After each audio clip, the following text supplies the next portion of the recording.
listening to NacChat with Amy Mahaffey, straight from the city of Nacogdoches, where we chat all things Nac. We make any topic fun, and I'll take you behind the scenes of the oldest town in Texas. Hello, everybody. Guess what? I have Larissa here this Hi. morning, and this is episode 21. Yay! I liked our round number, but we gotta keep going, you know? Yeah, you can't stop. You know, we the have girls... too many fans. We have, all our fans out there. All three of you. The girls that inspired our podcast, the Brain Candy Girls, they're almost to episode 200. No, I'm so jealous. It's so exciting, though. They do it every week. They do. They They're get awesome. to drink wine when they do their podcast. We have coffee. Their You podcast. have coffee? I have coffee. I have water. I swear it's coffee. I have pregnant lady water. Yeah. It's sad. Yeah. Well, it's mixed berry, though. Oh, well, that's yummy. Yeah. But yeah, they do like wine reviews and fun stuff. And theirs just gets a little bit more exciting. We by could the do, end. what blend of coffee do you have today? Today I have hazelnut cream, Amy.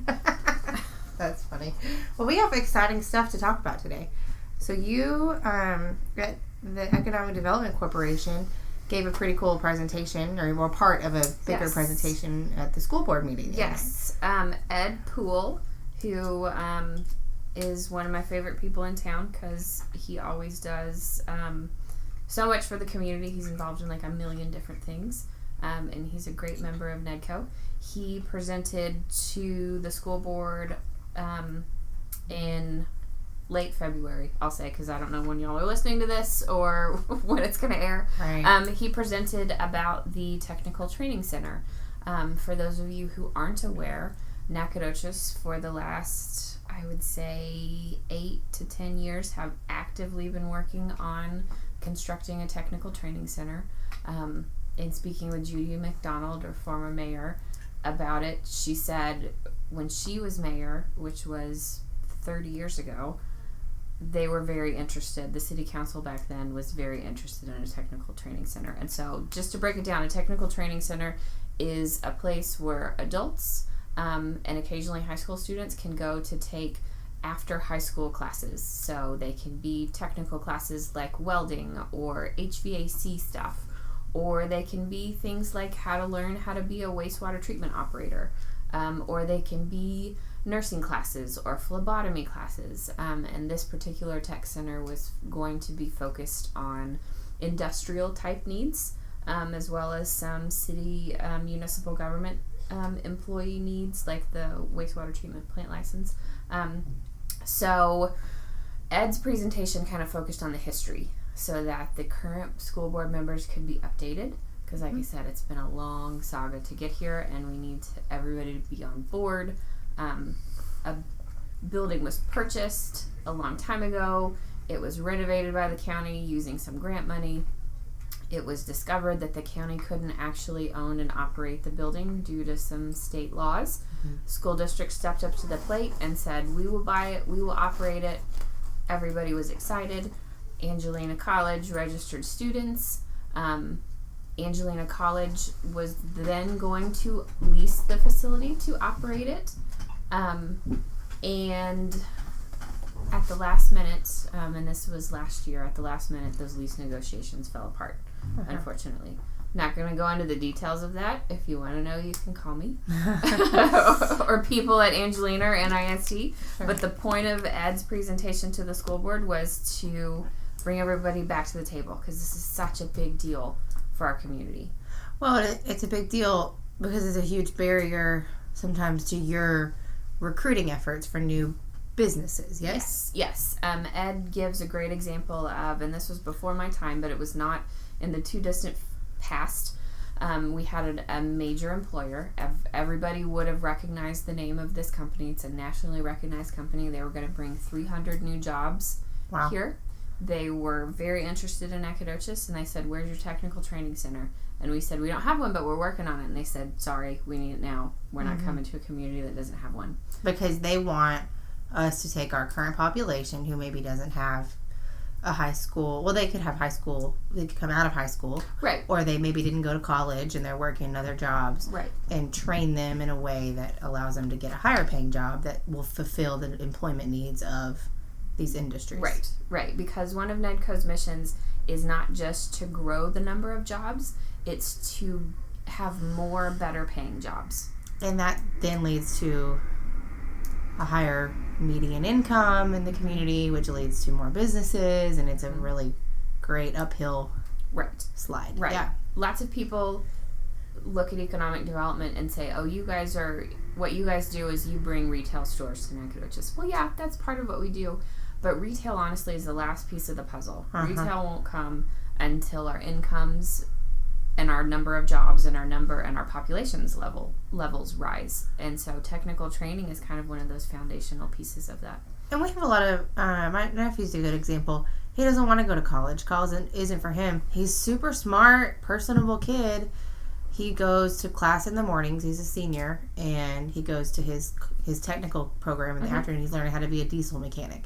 Yeah. And he's going to have a job. Money. They like guarantee a job 6 months after graduation because they have these connections with these industries that have said, yeah, train these people, we'll hire them. We need them all the time. Right. So. And these certification type jobs are not $30,000 a year jobs. These are $70,000, $80,000, $90,000 a year jobs in some instances. So it's great. Yeah, they're a game changer. And it would service the whole county. Right. You know, we need HVAC technicians and plumbers in Cushing and Garrison and Alto, and the whole region needs these. Every town needs these type of service people. Absolutely. And so we need this all over our community. They can get an education in Center at that technical training center. They can get an education in Angelina College. But when you're talking about education, that driving distance from Nacogdoches to Lufkin can be a deal killer sometimes. Absolutely. And so that's why it's important that we have a satellite location here in Nacogdoches. So your goal right now with this project is to get everybody kind of back to the table to discuss this, because this truly is one of your big priorities, and because it leads to so many great things. Right. Our goal right now is to, like you said, bring everybody back to the table because we have a building. So a beautiful building. Army Curtis did an amazing job. The county did a great job paying for it and getting it renovated. The school district put money into it. There's a lot of resources there. There's a lot of grant money. There's a lot of NEDCO money in that building. And so we want to try to utilize the existing building first. That's awesome. So I'm super thankful that NISD is willing to come back to the table with us and talk about it. They're very dedicated to the community, obviously. And so it's important that they are thanked for opening their doors back up and having the conversation with us. Absolutely. And this is why you always say economic development is a long game, because this is a huge project that will take lots of renditions of a plan to come together. And so nothing negative about the past, but it's awesome that y'all are on track and trying to get it done. Yeah, it's a lot of moving pieces. So to contrast that, we had a laugh the other day about donut shops. And that is a conversation on social media constantly. And it's kind of funny and it's kind of a joke. And you said, I think people think that all I do is bring donut shops to town. Yeah, I used to tell people when they ask me why we have so many donut shops, I used to say, well, I keep writing them incentive checks. And people believed me, so I had to stop saying it. Right. We do not incentivize donut shops. Let's just put that out there. So talk about how they happen, because it's an organic thing. Just like we talk about all the time. We don't control where the businesses go. We help them, but... Right. The reason why Nacogdoches has so many donut shops is because people keep buying donuts. Whoa. It's capitalism. It just is the truth. Right. They're strong. They have strong businesses. If people of Nacogdoches stopped eating donuts, we wouldn't have as many donut shops. They're good, strong, valid businesses. They are profitable. They are keeping people employed. They're, providing sales tax. They're providing property value, just like all of the other restaurants in town. Right. There just happens to be a lot of this particular all restaurant. All of a sudden in the last few years. Yeah, and so it's kind of funny. Will it last forever? I don't know. Yeah. You know, people may get tired of kolaches and donuts and maybe move on to breakfast burritos and We maybe have a lot of donut meetings. shops. We have a lot of meetings in this town, though. That's true. That's true. Maybe they'll all change, you know, half of them will change into breakfast burrito shops in the future. I don't know. Right. But it has nothing to do with us recruiting donut shops or incentivizing donut shops. Just happens. Just because we like donuts. Right. Well, and they're location based, I would imagine. So there's one by the hospital. Mm-hmm. There's one on University Drive. There's one out on the Loop. I mean, I think that there are. You go to Walmart because it's Walmart and you drive there for a reason. Whereas, I'm looping through. Oh, I'll slip in real quick. Right. Or there's that philosophy. Oh, I'm late for work. If I show up with donuts, nobody will be mad. Right. Like, okay, it's right there. Let me run Right. through. It's fast. It's quick. It's cheap. Yeah. Let's go. Yeah. Affordable. I should say affordable. Right. But it's easy to do. Or you've got a group of kids or family in town. Oh, I'll run up and get donuts. I mean, it's easy. Yeah. So. I mean, the point of it is they wouldn't be open if people weren't buying them. Sure. Makes sense. So it's a fun. We're the donut capital of Texas. You're the donut lady. I mean, there's worse monikers to be had. Our favorite city secretary, Jan, has a shirt on today that says, "Be a donut with sprinkles, not a plain bagel." I love it. I love it. And I love donuts. And I love our donut, our donut stores here. We've got great donut shops. They make great kolaches, even though they're not West Texas kolaches. They're East Texas kolaches. Right. But people they're keep buying. yummy. There you go. So, It's funny. hey. So we're going to do kind of a rumor. That whole thing was kind of a rumor mill. Yeah. But we have like some fun shout outs that we found on social media Okay. that we get to read. Do you want to read one that you found? Sure. Okay.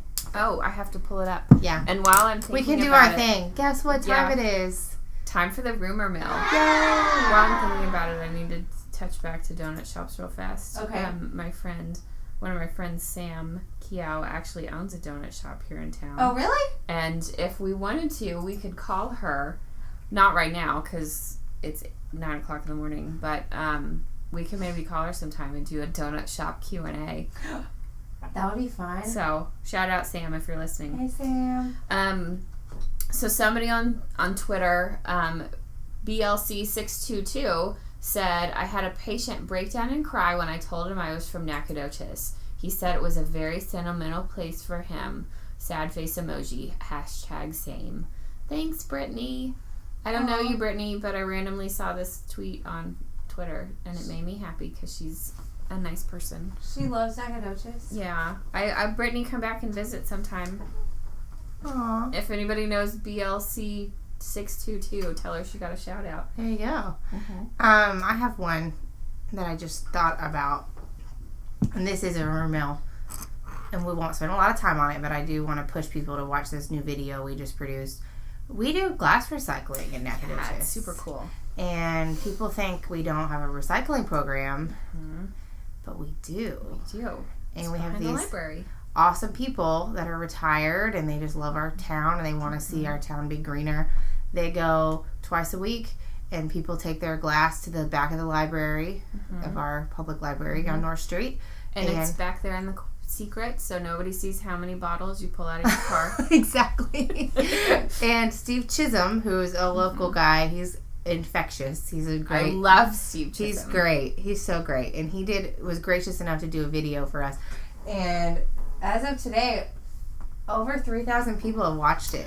Oh, Yeah. yay for Steve. I to know, get that much because love. he's so happy, Yeah. and he just talks so passionately. But we want people to know that that's a service that is provided by volunteers, and then the city helps transport the glass. But what they do is you take your bottles, then they do what they call bottle tossing. So they take the bottles and they take anything out that can't be recycled, because sometimes there's extra things that aren't supposed to be in there, like plastic tops and just other little, people will throw random things in there. So bad people that contaminate the process. yeah, there's contaminants is what he calls them, and they separate everything, and then they put the glass in these big buckets, and then they toss them into the dumpster, and then our guys at the city come and take them, and then they pull the blue bottles out. This is so cool. Did you know about the blue bottles? I don't know. I know blue glass is like special. Yeah, they pull all the blue bottles in this process, and then they have folks at the farmers market that make money.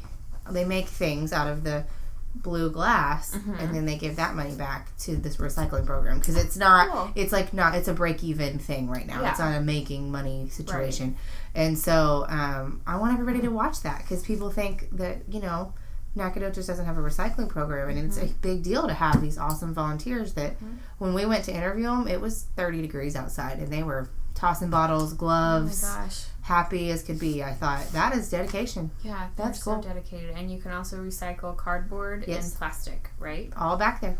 Awesome. So watch our video, Yeah. eat a donut, go grab donuts, Yeah. and hang out and stay tuned about the Tech Training Center. Absolutely. Awesome. Thanks for having me. Thank you for coming. We are happy. Episode 21. There it is. Bye. Bye.